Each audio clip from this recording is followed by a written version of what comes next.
السلام عليكم ورحمة الله وبركاته. إن الحمد لله نحمده ونستعينه ونستغفره ونعوذ بالله من شرور أنفسنا ومن سيئات أعمالنا. من يهده الله فلا مضل له ومن يضلل فلا هادي له. وأشهد أن لا إله إلا الله وحده لا شريك له وأشهد أن محمدا عبده ورسوله صلى الله تعالى عليه وعلى آله وصحبه وسلم تسليما كثيرا. يا أيها الذين آمنوا اتقوا الله حق تقاته ولا تموتن إلا وأنتم مسلمون. يا أيها الناس اتقوا ربكم الذي خلقكم من نفس واحدة وخلق منها زوجها وبث منهما رجالا كثيرا ونساء واتقوا الله الذي تساءلون به والأرحم إن الله كان عليكم رقيبا. يا أيها الذين آمنوا اتقوا الله وقولوا قولا سديدا يصلح لكم أعمالكم ويغفر لكم ذنوبكم ومن يطع الله ورسوله فقد فاز فوزا عظيما. أما بعد فأعوذ بالله من الشيطان الرجيم. أولم نعمركم ما يتذكر فيه من تذكر وجاءكم النذير فذوقوا فما للظالمين من نصير. আল্লাহ পাক রব্বুল আলামিনের যাবতীয় প্রশংসা যে আল্লাহ পাক রব্বুল আলামিনের আদেশে যুগের আবর্তন বিবর্তন হয়ে থাকে, এক সময় পার হয় আবার নতুন সময় আমাদের সামনে আসে। এইভাবে মানুষের জীবন পুরোটা পার হয়ে আবার নতুন প্রজন্ম পৃথিবীতে আসে। আল্লাহ পাক রব্বুল আলামিনের ইচ্ছাধীন সবকিছু। সালাত এবং সালাম নাযিল করেন মুহাম্মদ রাসূলুল্লাহ সাল্লাল্লাহু আলাইহি ওয়াসাল্লামের উপর, যিনি সময়ের গুরুত্বের ক্ষেত্রে উম্মতকে সজাগ করেছেন। রাসূলুল্লাহ সাল্লাল্লাহু আলাইহি ওয়াসাল্লামের বহু হাদিস রয়েছে যার মাধ্যমে সময়কে, মানুষের সময়, মূল্যবান সময় ভালো কাজে সেই সময়কে লাগাবার জন্য উৎসাহিত করেছেন এবং অন্যায় কাজ থেকে, মন্দ কথা কাজ থেকে এবং সময়কে সেই ক্ষেত্রে নষ্ট করা বা সময়ের অপচয় থেকে সতর্ক করেছেন। আল্লাহ পাক রব্বুল আলামিন প্রত্যেক মানুষকে সময় দান করেছেন নির্ধারিত, যা প্রত্যেকের জন্য আল্লাহ পাক তার ভাগে জুটিয়েছেন, নির্ধারণ করেছেন। আজকে 1435 হিজরির জিলহজ মাসের শেষ দিন 30 তারিখ। এরপরে আগামীকালকে থেকে নতুন বছর শুরু হবে 1436 হিজরি। এই যে গত এক বছর পার হয়ে গেল, তার আগে আপনার জীবনে, আমার জীবনে অনেক বছরগুলি পার হয়ে চলে গেছে। এইভাবে প্রতি বছর আমাদের সামনে যে নতুন বছর আসে, আবার সেই বছর শেষ হয়, নতুন বছর আবার শুরু হয়। এর মাধ্যমে আল্লাহ পাক রব্বুল আলামিন মানুষকে দুনিয়াতে নিয়ে এসেছেন, আসবেন, আর মানুষ পৃথিবী থেকে যাবে। এইভাবে দুনিয়া আল্লাহ পাক সৃষ্টি করেছেন, দুনিয়া আল্লাহ পাক রব্বুল আলামিন ধ্বংস করবেন, আর শেষ পরিণামে বিচার দিবস কায়েম হবে।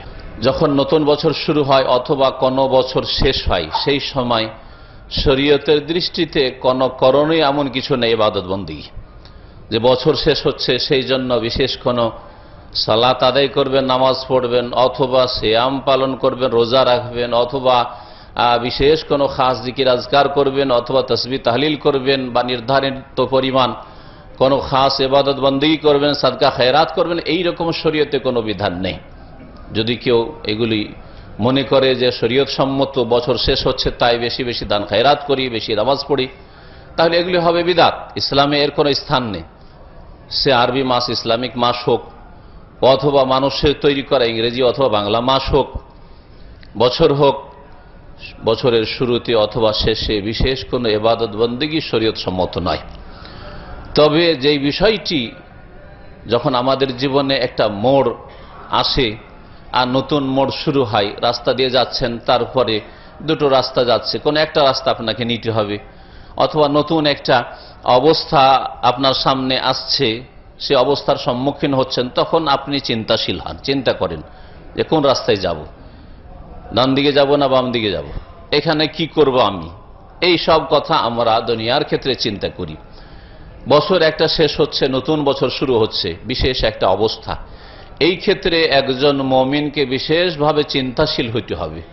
যেই যে গত সময়গুলি চলে গেল, এক বছর, এর মধ্যে আল্লাহ পাক রব্বুল আলামিনের পক্ষ থেকে কি হলো, পৃথিবীতে কি ঘটলো আমার জন্য এবং অন্যের জন্য, আমার পরিবার পরিজন, আত্মীয় স্বজন, দেশবাসী, মানব জাতির জন্য বিভিন্ন ক্ষেত্রে কি ঘটলো, কি ঘটেছে, আর আগামীতে কি হবে, এই বিষয়গুলি নিয়ে চিন্তা করা উচিত। আল্লাহ পাক রব্বুল আলামিন মানুষের যে আয়ু দান করেছেন সেই আয়ুকে উপদেশ স্বরূপ করেছেন। তাতে আল্লাহ পাক উপদেশ নিতে বলেছেন, সেখান থেকে শিক্ষা নিতে বলেছেন। মহান আল্লাহ একটি আয়াতে ইরশাদ করছেন, আওয়ালাম নুআম্মিরকুম মা ইয়াতাযাক্কারু ফীহি মান তাযাক্কার। আমি কি হে মানুষ তোমাদেরকে আয়ু দান করিনি, বয়স দিনি? মা ইয়াতাযাক্কারু ফীহি মান তাযাক্কার, যাতে যারা উপদেশ গ্রহণকারী তারা অবশ্যই উপদেশ নিতে পারত। উপদেশ নেয়ার যদি চেষ্টা থাকতো তো অবশ্যই সেখান থেকে উপদেশ শিক্ষা কিছু নিতে পারত। তোমার আয়ু গত 1 বছর দেওয়া হইল, আমার আপনার আয়ু তার থেকে অনেক বেশি হয়েছে, কিন্তু আপনার হয়তো ছেলে মেয়ে গত বছরে জন্মেছে, এখন 10 মাসের হচ্ছে, 1 বছর হচ্ছে, আবার নতুন দ্বিতীয় বছরে পড়ছে। মা ইয়াতাযাক্কারু ফীহি মান তাযাক্কার, এতে শিক্ষা নেয়ার অনেক কিছুই রয়েছে যারা শিক্ষা নিতে চায় তাদের জন্য। ওয়াজাআকুমুন নাযীর, আর উপরন্তু আল্লাহ পাক রব্বুল আলামিন তোমাদের জন্য সতর্ককারী আম্বিয়া রাসূলগণকে প্রেরণ করেছেন। শেষ নবী মুহাম্মদুর রাসূলুল্লাহ সাল্লাল্লাহু আলাইহি সাল্লামকে নযীর করে, সতর্ককারী করে প্রেরণ করেছেন। রাসূলুল্লাহ সাল্লাল্লাহু আলাইহি সাল্লামের দুনিয়া থেকে বিদায়ের পরে তার উত্তরাধিকারী ওয়ারিসিনগণ রয়েছেন, যারা কোরআন সুন্নাহর কথা, দ্বীন ইসলামের কথা, সহি কথা পৌঁছাবে। যে কেউ হোক না কেন, যার মাধ্যমে হোক না কেন, আল্লাহ পাকের কথা পৌঁছালেই হলো, আর তার রাসূল সাল্লাল্লাহু আলাইহি সাল্লামের কথা পৌঁছালেই হলো। মানুষের কথা নয়, মানুষের তৈরি করা মতবাদ নয়। এরা তোমাদেরকে সতর্ক করেনি কি? ওয়াজাআকুমুন নাযীর, তারপরেও তোমাদের কেন সংশোধন হয়নি? ফাজুকু, আল্লাহ পাক আখিরাতে বিচার দিবসে সামনে যখন জাহান্নাম দেখবে, তখন আল্লাহ পাক এই পাপিষ্ঠ গুনাহগারদেরকে, যারা সময়ের অপচয় করেছে, সময়কে ভালো কাজে লাগায়নি, তাদেরকে বলে ফাজুকু, তোমরা আস্বাদন করো, শাস্তি আস্বাদন করো। ফামা লিয-যালিমিনা মিন নাসির, এখানে জালেমদের কোনো সাহায্যকারী নেই। দুনিয়াতে জালেম জুলুম করে, অপরাধী অপরাধ করে, সোর্সের মাধ্যমে, ওয়াস্তার মাধ্যমে, কাউকে ধরে অথবা ঘুষ দিয়ে অথবা পরিচিতির মাধ্যমে, যেইভাবে হোক না কেন প্রভাব তার যে রয়েছে, সেসবের মাধ্যমে বিচার থেকে মুক্ত হয়ে গেছে। তার বিচার হয়নি, তার শাস্তি হয়নি। কিন্তু আখিরাতে এটা করা কারো পক্ষে সম্ভব নয়। ফামা লিয-যালিমিনা মিন নাসির, জালেমের সেখানে কোনো সাহায্যকারী হবে না। আল্লাহ পাক রব্বুল আলামিন মানুষের সামনে দিয়ে যে সময়গুলি পার হয়ে চলে যায়, সেই সময়গুলিতে কি করলে এই সম্পর্কে চিন্তাশীল হতে বলেছেন। আল্লাহ পাক ইরশাদ করছেন, ইয়া আইয়ুহাল্লাযীনা আমানুত্তাকুল্লাহ, হে মুমিনরা ইত্তাকুল্লাহ, তোমরা আল্লাহকে ভয় করো। আল্লাহ পাকের রব্বুল আলামিনের তাকওয়া, আল্লাহ পাকের ভয়ে পাপমুক্ত থাকা, গুনাহ থেকে বেঁচে থাকার জন্য যথাসাধ্য মেহনত পরিশ্রম থাকা, এই নির্দেশ আল্লাহ তাকওয়া নির্দেশ বহু আয়াতে দিয়েছেন। ইত্তাকুল্লাহ ওয়াল তানজুর নাফসুম মা কদ্দামাত লিগাদ, এবং প্রত্যেক মানুষ যেন চিন্তাশীল হয়, প্রত্যেক মানুষ যেন গভীরভাবে দেখে। আল্লাহ ওয়াল তানজুর নাফসুন, প্রত্যেক ব্যক্তি যেন গভীরভাবে চিন্তা করে দেখে, মা কদ্দামাত লিগাদ, আগামী কালকের জন্য সে কি পাঠাতে পেরেছে, আগামীতে যে সময়টা আসছে সে সময়ের জন্য, ভবিষ্যতের জন্য কি পাঠাতে পেরেছে। দুনিয়ার ক্ষেত্রে তো যথেষ্ট বুঝেন। এই আয়াতকে যে দুনিয়ার ক্ষেত্রে ফিট করি, সৌদি আরবে আসার পরে আগামী দিনগুলির জন্য কে কত টাকা দেশে পাঠাইতে পেরেছে, কতটা ব্যালেন্স করতে পেরেছে, কতটা জমি জায়গা সম্পদ তৈরি করতে পেরেছে, কত কি করতে পেরেছে, চিন্তা করুক। চিন্তা করতে বলতেই হবে না, চিন্তা করতে বলতে হবে না। আমার চাইতে আপনার চাইতে বড় বড় শিক্ষিত চাইতে একটা মূর্খ অশিক্ষিত বেশি চিন্তা করে এই সম্পর্কে, যথেষ্ট চিন্তা রয়েছে। কিন্তু তারপরে যে আগামীকাল আসছে, মওতের পরে যে আখিরাতের জীবন আসছে, এই জীবন সম্পর্কে, যেখানে স্থায়ীভাবে বসবাস করতে হবে, আর সেখানে দুটো মাত্র নাগরিকত্ব রয়েছে, আহলুল জান্নাহ হয় জান্নাতি, আর না হলে জাহান্নামী। দুটো দেশ রয়েছে, আর কোনো স্থান নেই। পৃথিবীতে অনেক দেশ রয়েছে, এখানে পোষাইলেন না ওখানে চলে গেলেন, ওখানে পোষাইলেন না ওখানে চলে গেলেন, আর যেখানে ইচ্ছা সেখানে চলে গেলেন। হ্যাঁ, যেখানে সুবিধা সেখানে চাকরি করলেন, যেখানে ইচ্ছা সেখানে সময় কাটিয়ে দিলেন। কিন্তু সেখানে তো ফারিকুন ফিল জান্নাহ ফারিকুন ফিস সাইর, দুটো দেশ রয়েছে, দুটো স্থান রয়েছে। ওয়াল তানজুর নাফস, প্রত্যেক মানুষ যেন চিন্তা করে মা কদ্দামাত লিগাদ, আগামী কালকের জন্য, ভবিষ্যতের জন্য। যেটা আগামীতে আসে সেটাকে আরবি ভাষা আগামীকাল বলা, সে কালকেই হোক আর সেটা কিছুদিন পরেই হোক, মওতের পরে হোক। আল্লাহ পাক এই অর্থে এখানে গাদ বলেছেন, ভবিষ্যতের জন্য, পরকালের জন্য, স্থায়ী জগতের জন্য কি প্রেরণ করতে পেরেছে। তাহলে এই গত একটা বছর যে চলে গেল, এই এক বছরে আপনি কি পাঠিয়েছেন? জান্নাতে আপনার জায়গা তৈরি করার জন্য পাঠাতে পেরেছেন, নাকি জাহান্নামে আপনার থাকার ব্যবস্থা করেছেন?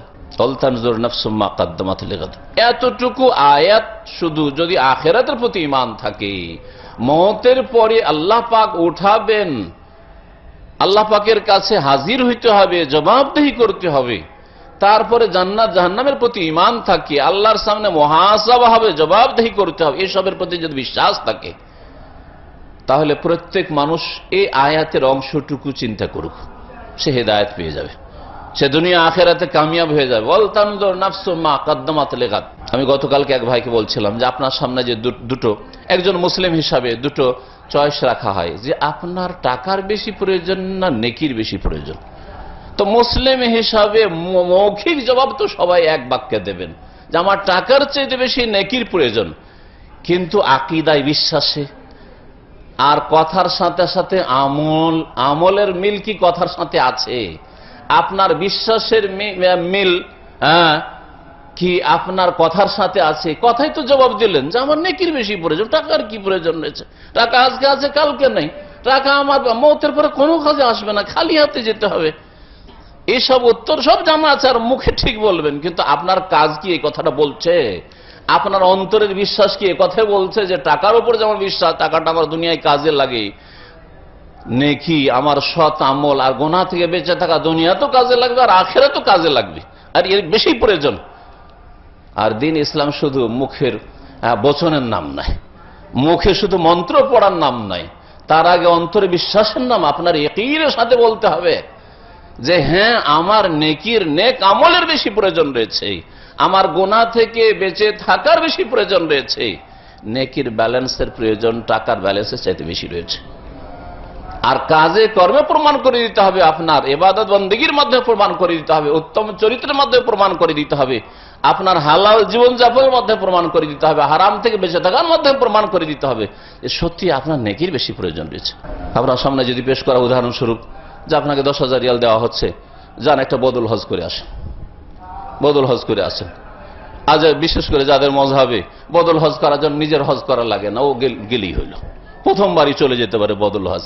তা আপনার নিজের হজের আর ফিকির হলো না যে আল্লাহ পাক আমার উপর হজ ফরজ করেছেন, প্রথমখানে আমাকে হজের জন্য চেষ্টা করতে হবে, তারপরে যদি হজ আপনি করেও থাকেন তো আপনার আরো বহু হজের প্রয়োজন রয়েছে, বহু নেকির প্রয়োজন রয়েছে। একদিকে আপনার হজের নেকি, আরেক দিকে 5,000 10,000 রিয়াল, যে বদল হজ করলে 2-4-5,000 রিয়াল আমি বাঁচাতে পারবো। কোনটা করবেন? আপনার আমলটা প্রমাণ করে দেবে যে আপনার কিসের প্রয়োজন বেশি, টাকার বেশি প্রয়োজন না আপনার ইবাদত বন্দেগীর আর সওয়াবের বেশি প্রয়োজন রয়েছে। ওয়াল তানজুর নাফসু মা কদ্দামাত লিগাদ। আপনি একটু চিন্তা করুন যে আগামীকালকের জন্য কি পাঠিয়েছেন, গত এক বছরে কি পাঠাইতে পেরেছেন, নেকি বেশি পাঠিয়েছেন না গুনাহ বেশি পাঠিয়েছেন, পাপের বোঝা ভারী হয়েছে না নেকির পাল্লা ভারী হয়েছে, আপনি চিন্তা করুন, আপনি আপনার কথা আপনি চিন্তা করুন। আর আল্লাহর সামনে নিশ্চিত জবাবদেহি করতে হবে। যদি আপনি মুসলিম হন তো আপনার মৌলিক বিশ্বাস হচ্ছে আল্লাযীনা ইউমিনুনা বিল গায়ব, যারা অদৃশ্যে বিশ্বাসী। আল্লাহ পাক যা বলেছেন, তার রাসূল সাল্লাল্লাহু আলাইহি ওয়াসাল্লাম যা বলেছেন তা চিরসত্য এবং অবশ্যই ঘটবে, এতে কোনো সন্দেহ নেই, অবশ্যই ঘটবে। যেমন দিনের পরে রাত আসছে, রাতের পরে দিন আসছে, নিশ্চিত তার চাইতে বেশি নিশ্চিত যে আপনার আমার মওত রয়েছে, আর মওতের পরে কবরের জীবন রয়েছে, আর কবরের জীবনের পরে আল বাস রয়েছে, পুনরুত্থান রয়েছে, আর পুনরুত্থানের পরে আল্লাহর সামনে দণ্ডায়মান কিয়াম রয়েছে, আর কিয়াম দাঁড়িয়ে মুহাসাবা হিসাব রয়েছে, জবাবদেহি রয়েছে, আর জবাবদেহির পরে জান্নাত না হয় জাহান্নাম রয়েছে। আপনার কেমন বিশ্বাস আছে? ওয়াল তানজুর নাফসু মা কদ্দামাত লিগাদ। আগামীকালকের জন্য কি করছেন আপনি চিন্তা করুন। নবী করিম সাল্লাল্লাহু আলাইহি সাল্লামের সময়ের মূল্য সম্পর্কে, সময়কে নেকির কাজে, ভালো কাজে লাগাবার সম্পর্কে বহু হাদিস রয়েছে, সাহাবায়ে কেরামদের থেকে বহু হাদিস এই ক্ষেত্রে বর্ণিত রয়েছে। প্রিয় নবী মুহাম্মদ রাসূলুল্লাহ সাল্লাল্লাহু আলাইহি ওয়াসাল্লামের হাদিস আব্দুল্লাহ বিন উমর রাদিয়াল্লাহু তাআলা আনহু বর্ণনা করেছেন আর বলছেন যে কুন ফিদ দুনিয়া কান্নাকা গরীব, পৃথিবীতে তুমি থাকো, বসবাস করো এমন মানুষের মতো, কান্নাকা গরীব, যেন তুমি আগন্তুক, অজানা, অচেনা ব্যক্তি। আপনি থাকেন দাম্মামে, দাম্মামে অনেক লোকে চেনে, আপনি আপনার জন্মভূমিতে আপনার এলাকায় আপনাকে অনেকে চেনে, কিন্তু এমন এলাকায় গিয়েছেন যেখানে কেউ চেনে, নতুন প্রথম দিন গিয়ে নেমেছেন সেখানে, আর থাকবেন একটা লোককে ছিলেন না। যেদিন প্রথম আপনি এসেছিলেন আর একজন আত্মীয় স্বজন আর পরিচিত কেউ ছিল না, আপনি একাই, কাউকে চেনেন না, আপনি কেমন লাগতো সেই দিনের অনুভূতিটা আপনার কেমন ছিল? আর আজকে আপনার অনেকে পরিচিত হয়েছে, কত পার্থক্য দেখছেন, কত পার্থক্য।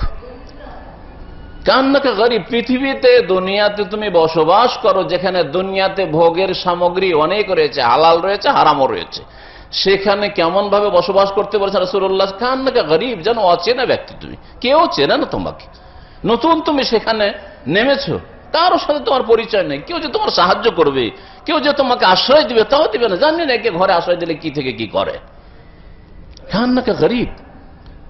আর আগন্তুক ব্যক্তি, অচেনা ব্যক্তি শান্তি অনুভব করে না যে এখানে চিরকাল থাকবো আর এখানে থাকলে ভালো লাগবে না, মোটেই আপনার মন বসছে না সেখানে। এইভাবে দুনিয়ায় জীবন যেমন, দুনিয়ার উপরে মোটেই মন বসছে না, টাকা পয়সার উপরে মোটেই মন বসছে না।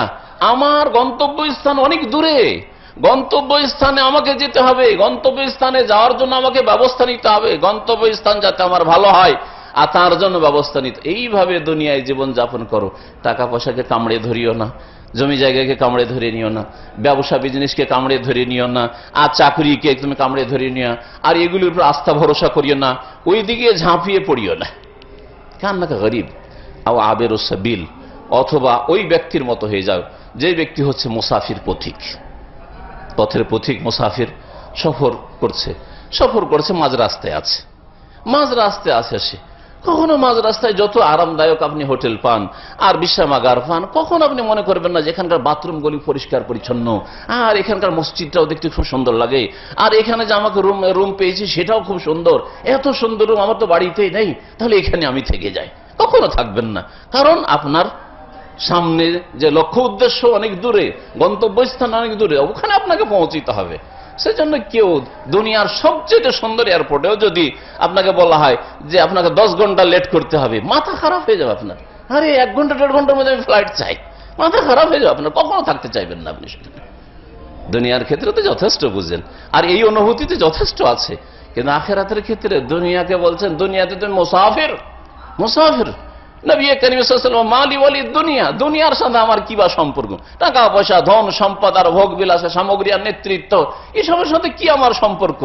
ইন্নামা আনা কারাকিব, আমি তো একজন সওয়ারের মতো, যে সওয়ারির উপরে পিঠে চড়ে আছে আর সামনের দিকে যাচ্ছে আর ক্লান্ত হয়ে পড়েছে, দুপুর বেলা বিশ্রামের প্রয়োজন রয়েছে। ইস্তাজাল্লা তাহাতা শাজারা, তারপরে একটা গাছের আশ্রয় নিল, আর গাছের তলায় দেখলো ছায়াওয়ালা গাছ রয়েছে, এখানে একটু ছায়া পাবো, আর এখানে একটু বিশ্রাম করিনি, ক্লান্ত হয়ে পড়েছি। আর তারপরে কখনো ভালো গাছ পেলে আর ভালো গাছের ছায়া পেলে কখনো মনে করে না যে সারাদিন থেকেই যায়, 2-4 দিন থেকে আগামী দিনও থেকে যাবো দুপুর বেলার, এখানে ছায়াটা কাজে আসবে, কেউ মনে করে না এই কথা। ইস্তাজাল্লা তাহাতা শাজারা, কিছুক্ষণ ওখানে বিশ্রাম করলো, সুম্মা রাহা ওয়া তারাক, তারপরে ছেড়ে দিয়ে টান দিল। তো ওই রকম হচ্ছে দুনিয়া, রাসূলুল্লাহ সাল্লাল্লাহু আলাইহি ওয়াসাল্লাম বলছেন। তারপরে দুনিয়ার কিছু ধন সম্পদ যদি আমার কাছে নাও আসে, কম আসে, আমরা তো মরিয়া হয়ে যাই, হাইরে ছুটে গেল, হাইরে চাকরি ছুটে গেল, হাইরে এত সুন্দর ব্যবসাটা ছুটে গেল, হাইরে এত সুন্দর দেশে ছিলাম তাও ন্যাশনালিটি ক্যান্সেল হয়ে গেল, আর এক পেরেশানিতে হার্ট অ্যাটাক। অথচ নবী করিম সাল্লাল্লাহু আলাইহি ওয়াসাল্লাম, যার উম্মত আপনি আমি, তিনি বলছেন মা দাররানি মা ফাতা মিনাদ দুনিয়া, দুনিয়ার কিছু ছুটলো তো আমার তাতে কি ক্ষতিটা বা কি হলো? দুনিয়ার কিছু ছুটে গেল, আমার পয়সা ছুটে গেল, টাকা ছুটে গেল, নেতৃত্ব ছুটে গেল, আমার ভোগবিলাস সামগ্রী ছুটে গেল, কিছু ছুটেই গেল, হাত ছাড়া হইল, এতে মা দাররানি কি বা ক্ষতিটা আবার হয়েছে? কোন ক্ষতিটা হয়েছে? কোন ক্ষতি? জাহান্নামে যেতে হয়েছে, আগুনে জ্বলতে হয়েছে? মা দাররানি, কোনো ক্ষতি আমার হয়নি, নবী করিম সাল্লাল্লাহু আলাইহি ওয়াসাল্লাম বলছেন। কিন্তু যদি আপনার জান্নাত হাত ছাড়া হয়ে যায়, জাহান্নামে যেতে হয়, তাহলে বড় ক্ষতিগ্রস্ত। উলাইকা হুমুল খাসিরুন, এরাই ক্ষতিগ্রস্ত। কোরআনে কারীম আল্লাহ পাক রব্বুল আলামিন বলেছেন, কিয়ামতের দিনে প্রত্যেকটি বিষয় সম্পর্কে আল্লাহ পাক বিস্তারিত জিজ্ঞেস করবেন, আর সংক্ষিপ্ত আল্লাহ পাক যেসব নিয়ামত দিয়েছেন সেসব নিয়ামত সম্পর্কেও জিজ্ঞেস করবেন। আব্দুল্লাহ বিন উমর রাদিয়াল্লাহু তাআলা আনহু এই হাদিসটা, যে হাদিসটা বললাম, শোনাতেন, আর তারপরে তিনি ওই হাদিসের ব্যাখ্যায় নিজের পক্ষ থেকে বলতেন, এজা আমসাইতা ফালা তানতাজিরিস সাবাহ, দেখো দুনিয়ায় তুমি অচেনা আগন্তুক ব্যক্তি আর মুসাফিরের মতো বসবাস করো, তার মানে সন্ধ্যা যদি হয়, আজকে বিকেল হলো, সন্ধ্যা হবে, সন্ধ্যাটা পেয়ে গেলেন আপনি, ফালা তান্তাযিরিস সাবা, ভোরের অপেক্ষা করিও না যে ভোর হবে আর ভোর হবে এই করব এই করব। আমাদের শুধু ভোর নয়, আগামী 50 বছরে কি করব আমাদের প্ল্যান তৈরি করা আছে। 10টা বছর যদি সৌদি আরবে থাকতে পাই, তাই 10 বছরে এত টাকা আর এত ইনকাম আর এই করব, আগে থেকে ছক নকশা করা আছে, আমাদের নকশা করা আছে, মগজে নকশা বসে আছে। আর আব্দুল্লাহ বিন ওমর রাদিয়াল্লাহু তাআলা বলছেন যে সন্ধ্যা যদি হয় তাহলে সকালের অপেক্ষা করিও না যে সকাল হবে, এ কথা কখনো চিন্তা করিও না, হতে পারে এই সন্ধ্যায় শেষ। ওই যে আসবাহ, তার যেদিন সকাল হয়ে গেল, ফালা তান্তাযিরিল মাসা, তখন সন্ধ্যার প্রতীক্ষা করিও না যে সন্ধ্যা হবে আর সন্ধ্যা এই কাজগুলি করব না। তবে আল্লাহ পাক সময় দিলে আপনি দিন দুনিয়ার কাজ করে যান, কিন্তু না আপনার আগে থেকে এমন টার্গেট আছে এগুলো আমার হইতেই হবে, আর না হইলে একবারে আমার হাহাকার নেমে আসবে জীবনে, এমনটা না হয়, দুনিয়ামুখী না হন। ফালা তান্তাযিরিল মাসা ওয়া খুয মিন সিহহাতিকা লিসাকামিক, তুমি যখন সুস্থ থাকবে, খুয মিন সিহহাতিকা লিসাকামিক, যখন তুমি সুস্থ থাকবে তোমার ব্যাধিগ্রস্ত হওয়ার সময়টাই তুমি ওই রকম ইবাদতবন্দি করতে পারবে না। এই জন্য সুস্থ থাকা অবস্থায় বেশি বেশি ইবাদত করে ওই অসুস্থ থাকার অবস্থার ঘাটতি পূরণ করে না।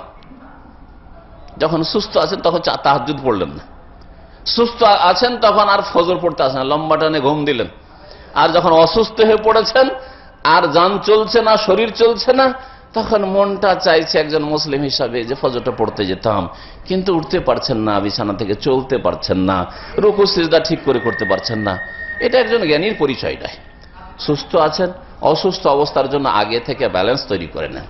অমিন ফারাগিকা ক্বাবলা শুগলিক, আর তোমার ব্যস্ততার পূর্বে যখন অবসর রয়েছে, অবসর সময়তে কিছু নিয়ে নাও, কিছু অর্জন করে নাও, নেকি অর্জন করে নাও, আখিরাতে ব্যালেন্স অর্জন করে নাও, ইলম হাসিল করে নাও। যখন আপনি অবসর আছেন, 8 ঘন্টা ডিউটি করার পরে ফ্রি হয়ে আছেন, এখানে যত ফ্রি থাকে দেশে কোনো মানুষ ফ্রি থাকে না। এখানে কিছুই শিখলেন না, শিখবো শিখবো শিখবো শিখবো এই করতে করতে দেশে চলে গেলেন, দেশে আর শিখার তৌফিক হইল না। আর কোন রকম সময় বের করলে শেখার কেউ ক্ষেত্রও পেলেন না, যে কোনো প্রতিষ্ঠান পাবো সেখানে গিয়ে শিখবো, বা কোনো ভালো আলেম সহি আকীদা আলেম পাবো তার কাছে শিখবো, তাও পেলেন না আপনি।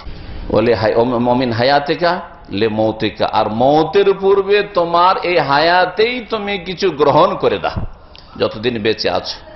যখন মৌত চলে আসবে, মাতা ইবনে আদম ইনকাতা আমালুহু, মানুষ মারা গেলে আমল বন্ধ হয়ে যায়, তখন সবকিছু বন্ধ হয়ে যাবে। শুধু কোনটা রাস্তা খোলা থাকবে, যে রাস্তাগুলি আপনি খোলা রেখে যাবেন।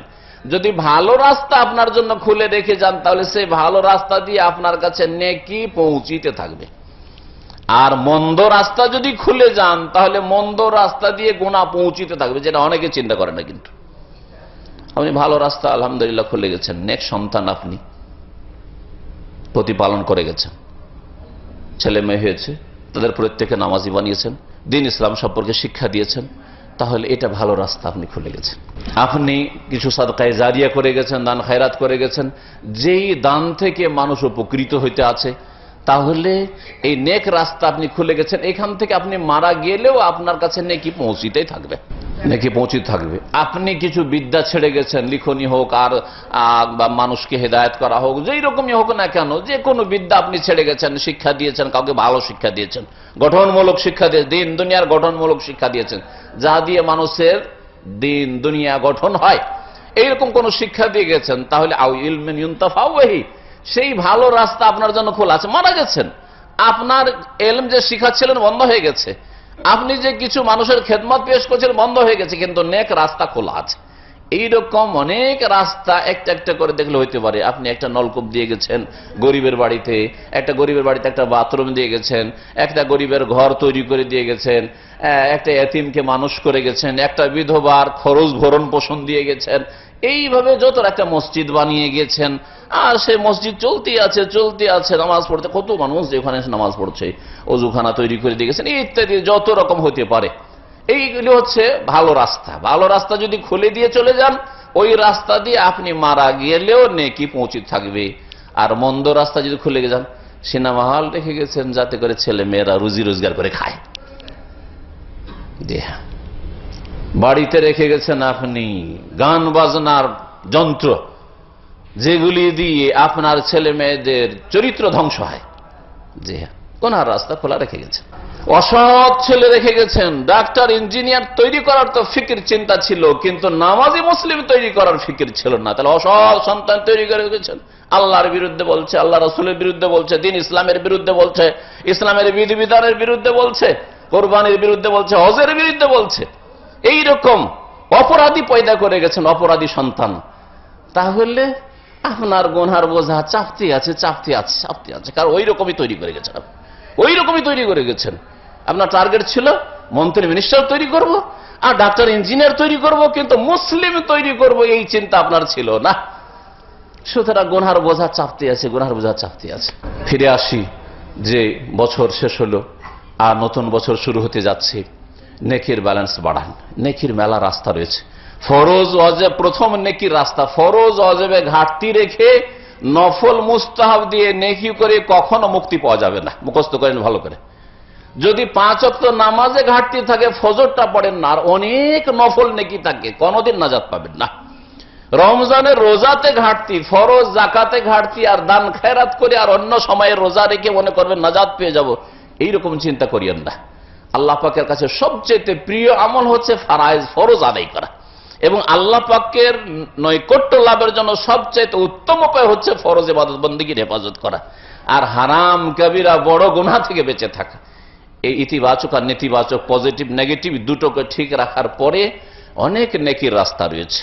অল্প সময়ে অনেক নেকির ব্যালেন্স আপনি বাড়াইতে পারবেন। একজন সুবহানাল্লাহ আলহামদুলিল্লাহ আল্লাহু আকবার পড়ছে, অনেক নেকি করছে সে, কিন্তু এর চাইতে বেশি আপনি দ্রুত নেকি করতে পারবেন। প্রিয় মুহাম্মদ রাসূলুল্লাহ সাল্লাল্লাহু আলাইহি ওয়াসাল্লামের এক স্ত্রী সাফিয়া রাদিয়াল্লাহু তাআলা আনহা, তিনি সকাল থেকে বসে কয়েক ঘন্টা হয়ে গেছে, আমরা সাধারণত যে নাস্তা খা দোহা আর সময় 8টা 9টা এইরকম বা 10টা এইরকম হয়ে গেছে, আর ওই তসবিহ তাহলিল করতে আছে বসে বসে সেই মুসাল্লায় নামাজের জায়গায়। রাসূলুল্লাহ সাল্লাল্লাহু আলাইহি ওয়াসাল্লাম দেখে গেছেন যে অবস্থা, আবার এসে দেখছেন, বলছে মাজিলতি আলা হালিক, তুমি এখনো ওই রকম ইবাদত বন্দেগী তসবিহ তাহলিলে লেগেই আছো? বলছে হ্যাঁ ইয়া রাসূলুল্লাহ, আমি তসবিহ তাহলিলে লেগে আছি, আল্লাহ পাকের জিকির আজকার গুণগানে লেগে আছি। দেখেন, সম্মিলিত জিকির ছিল না যে আমাদের দেশে প্রচলিত জিকির। জিকির মানে বেদাতি জিকির করতাম, যাতে করে নেকি না হয়। শয়তান এখানে রাস্তা নিয়েছে, আর না হয় জিকির করতে হবে না। দুই দিকেই বিভ্রান্তি রয়েছে। এক দল আল্লাহ থেকে গাফেল, আর আরেক দল যদি আল্লাহ পাককে ডাকে তো ভ্রান্ত রাস্তা দিয়ে ডাকে, যার ফলে কিছুই পায় না। সেই রাস্তা দিয়ে, যে রাস্তা দিয়ে রাসূলুল্লাহ সাল্লাল্লাহু আলাইহি ওয়াসাল্লাম আল্লাহর সাথে সম্পর্ক মজবুত করে, সেই রাস্তা দিয়ে আল্লাহ পাকের সাথে সম্পর্ক মজবুত করতে হবে। আর সেটা হচ্ছে সুন্নতি তরিকা। প্রত্যেকটি ইবাদতের ক্ষেত্রে দেখে নিতে হবে যে রাসূলুল্লাহ সাল্লাল্লাহু আলাইহি ওয়াসাল্লাম থেকে এর প্রুফ প্রমাণ রয়েছে কিনা। নবী করিম সাল্লাল্লাহু আলাইহি ওয়াসাল্লাম তার এই বিবিকে বললেন যে দেখো, তোমার পরে 3 বার আমি একটি তাসবিহ করলাম, আর তোমার চাইতে বেশি নেকি করলাম আমি। তাহলে অল্প সময়ে অল্প মেহনতে ব্যালেন্স বাড়াইতে পারবেন। অল্প মেহনতে দুনিয়ার ক্ষেত্রে কি করে বেশি টাকা পয়সা বাড়ানো যায়, আর দ্রুত ওপরে কি করে যাওয়া যায়, এগুলি অনেক বুঝি আমরা বা চেষ্টাও করি বুঝার, কিন্তু দিনের ক্ষেত্রে বোঝার চেষ্টা করতে হবে। নবী করিম সাল্লাল্লাহু বলছেন, সুবহান কয়টি বাক্য? সুবহানাল্লাহি ওয়া বিহামদিহি আদাদা খালকিহি ওয়া রিজা নাফসিহি ওয়া জিনাতা আরশিহি ওয়া মিদাদা কালিমাতিহি। 5টি কালিমাত, 5টি ওয়ার্ড, 5টি বাক্য। এই 5টি কথা আমি 3 বার বললাম, তুমি যতটা কয়েক ঘন্টায় নেকি করলে তার চাইতে আমি বেশি করলাম। সুতরাং এই রকমের তাসবিহ তাহলিল আর এইরকম সুবহানাল্লাহি ওয়া বিহামদিহি সুবহানাল্লাহিল আযীম সবচেয়ে ভারী আল্লাহ পাকের দাড়ি পাল্লা কিয়ামতের দিন হবে, আল্লাহ পাকের কাছে খুব প্রিয়, এবং সেটা বলতে খুব সহজ। সুবহানাল্লাহি ওয়া বিহামদিহি সুবহানাল্লাহিল আযীম, 2টি কথা সহিহ বুখারীর শেষ হাদিস। আর এই দিয়ে ইমাম বুখারী রাহমাতুল্লাহ আলাইহি হাদিস সহিহ বুখারীকে শেষ করেছেন। এতে যেই শিক্ষাগুলি দিয়েছেন তার একটি শিক্ষা হচ্ছে যে মানুষের শেষ জীবনে বেশি বেশি আল্লাহ পাকের নৈকট্য লাভের জন্য মেহনত পরিশ্রম হওয়া উচিত, তাসবিহ তাহলিল আর জিকির আজকার হওয়া উচিত। যেমন নবী করিম সাল্লাল্লাহু আলাইহি ওয়াসাল্লামের শেষ জীবনে সূরা ইযা জা নাসরুল্লাহ ওয়াল ফাতহুতে আল্লাহ পাক রব্বুল আলামিন নির্দেশ দিয়েছেন যে এখন তোমার সময় কাছে এসছে, তোমার টার্গেট পুরা হয়ে গেছে, বিজয় আল্লাহ দিয়ে দিয়েছেন, মক্কায় কুফরি শক্তি সেকে ধূলিসাৎ হয়েছে, আর ইসলাম প্রতিষ্ঠিত হয়েছে। সুতরাং ফাসাব্বিহ বিহামদি রাব্বিকা ওয়াস্তাগফিরহু ইন্নাহু কানা তাওয়াবা। এইভাবে বেশি বেশি নেকি অর্জন করার চেষ্টা করবেন। সময়ের স্বল্পতার জন্য বিষয়টিকে সংক্ষেপ করছি, না হলে বিষয় বড় লম্বা। আল্লাহ পাক রব্বুল আলামিন যেন আমাদেরকে কোরআন এবং হাদিসের কথা বুঝার তৌফিক দান করেন। আল্লাহ পাক আমাদের পরকাল সম্পর্কে চিন্তাশীল হওয়ার তৌফিক দান করেন, পরকালকে এক নম্বরে রাখার তৌফিক দান করেন। আল্লাহ পাক দুনিয়াতেও যেন আল্লাহ পাক বরকত দান করেন, দুনিয়া থেকেও আল্লাহ পাক যেন বঞ্চিত না করেন, দুনিয়াতে হালাল রিজিক আমাদেরকে যেন দান করেন, হারাম থেকে আল্লাহ পাক যেন বেঁচে থাকার যেন তৌফিক দান করেন। আল্লাহ পাক রব্বুল আমাদের গুনাহ খাতা যেন মাফ করে দেন, আমাদের সকলকে জান্নাতুল ফিরদৌস যেন দান করেন। আমাদের যারা পূর্বপুরুষ আত্মীয় স্বজন মুমিন মুমিনা দুনিয়া থেকে চলে গেছে তাদেরকে যেন জান্নাতুল ফিরদৌস আল্লাহ পাক দান করেন, তাদের আল্লাহ ভুল ভ্রান্তি যেন মাফ করে দেন। আল্লাহ পাক রব্বুল আলামিনের কাছে দোয়া করি যেসব ভাইরা দোয়া চেয়েছেন তাদের যেন মনের আশা পূরণ করেন। অনেকে দোয়া চেয়েছেন যে তাদের ছেলে পরীক্ষা দিচ্ছে, আল্লাহ পাক যেন তাদের ছেলে মেয়েদেরকে কামিয়াব করেন। আর যারা অসুস্থ রয়েছেন আল্লাহ পাক সেসব মুমিন মুমিনাতকে যেন সুস্থতা দান করেন। আল্লাহ পাক মুসলিমদেরকে দুনিয়া আখিরাতে যেন কামিয়াব করেন, সম্মানিত করেন। আর কাফির আল্লাহ পাকের শত্রুদেরকে আল্লাহ পাক যেমন আখিরাতে লাঞ্ছিত করবেন তেমনি দুনিয়াতে লাঞ্ছিত অপদস্থ করেন। সুবহান রাব্বিকা রাব্বিল ইজ্জাতি আম্মা ইয়াসিফুন ওয়া সালামুন আলাল মুরসালিন ওয়ালহামদুলিল্লাহি রাব্বিল আলামিন।